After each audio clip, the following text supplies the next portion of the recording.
उत्तर प्रदेशमधल्या अमेठीचा उल्लेख होताच गांधींचं नाव डोळ्यासमोर येतं.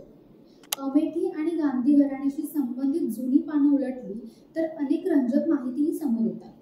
आतापर्यंत गांधी घराण्यातील असे नेते निवडणूक प्रचारात उतरल्याचं पाहायला मिळतं.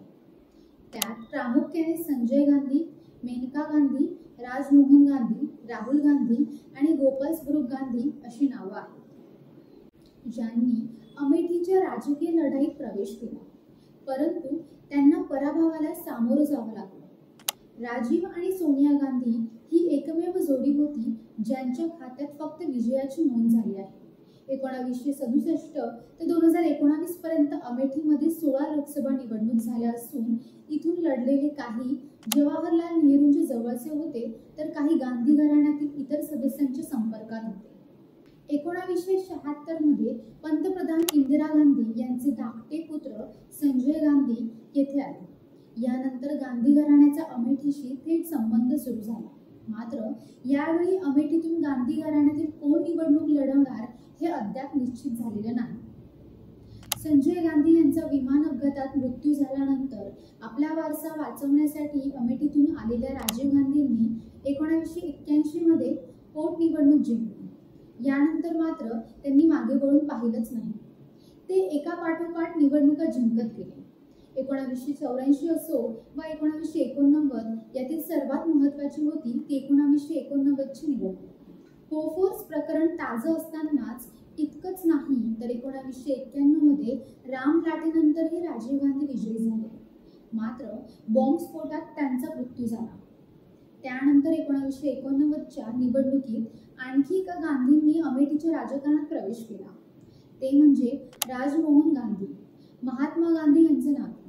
जनता दलाकडून ते निवडणुकीच्या रिंगणात उतरले होते. त्यांचा विजय निश्चित व्हावा यासाठी पक्षाने संपूर्ण ताकद त्यांच्या मागे उभी केली. अगदी विश्वनाथ प्रताप सिंग यांच्यासारख्या नेत्यांनीही त्यांच्या पक्षात सभा घेतल्या. अगदी फिल्मी सेलिब्रिटींनीही तिथे तळ ठोकला होता. त्यावेळी खोट्या आणि खऱ्या गांधींचा नाराही लागला. पण राजमोहन गांधी निवडणुकीत पराभूत झाले. 1991 मध्ये राजीव गांधी यांच्या निधनानंतर 1999 पर्यंत गांधी कुटुंबातील कोणत्याही सदस्याने अमेठीतून थेट निवडणूक लढवली नाही. 1999 मध्ये सोनिया गांधींनी आपल्या पतीचा वारसा वाचवण्यासाठी अमेठीतून राजकीय लढाईत उतरल्या. या निवडणुकीत अमेठीच्या जनतेने तिला साथ दिली आणि ती निवडणूक जिंकली. सोनिया गांधी घराण्यातील दुसऱ्या नेत्या आहेत ज्यांनी अमेठीतून निवडणूक हरली नाही. 2004 मध्ये सोनिया गांधी यांनी अमेठीचा राजकीय वारसा त्यांचा मुलगा राहुल गांधी यांच्याकडे सोपवला. यानंतर राहुल यांनी अमेठीतून विजयाची हॅट्रिक साधली. पण 2019च्या निवडणुकीत भाजपाच्या स्मृती जुबिन इराणी यांनी त्यांचा 55,120 मतांच्या फरकाने पराभव केला.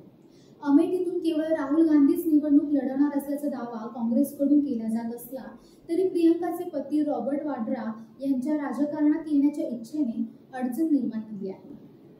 तर असेच नवीन आणि ताजे व्हिडिओज पाहण्यासाठी देशदूतच्या सोशल मीडिया प्लॅटफॉर्मला लाईक करा, शेअर करा आणि सबस्क्राईब करा. धन्यवाद.